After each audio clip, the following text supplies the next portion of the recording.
Hi guys, in this video we will show you guys about how to change a fluorescent lighting in 10 steps.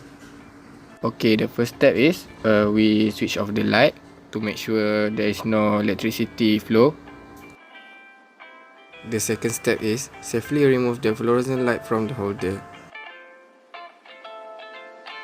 The third step is safely remove the fuse from its housing.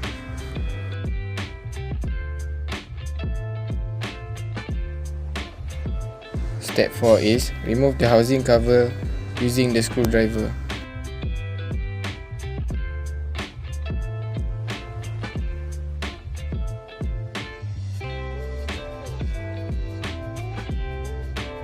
Step 5 is check the wiring and choke to make sure there is no problem or damage.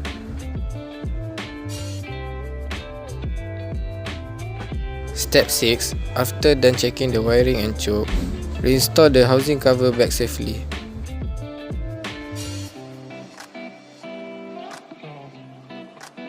Check the fuse if there any problem or damage and make sure it was a suitable fuse for the lamp.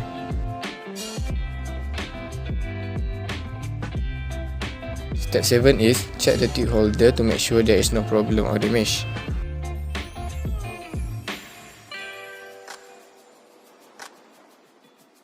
Step 8, reinstall back the fuse safely. Step 9 is reinstall back the new fluorescent light safely.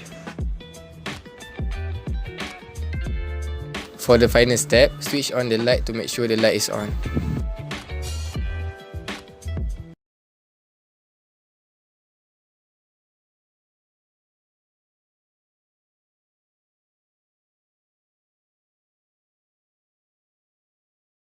Dah siap.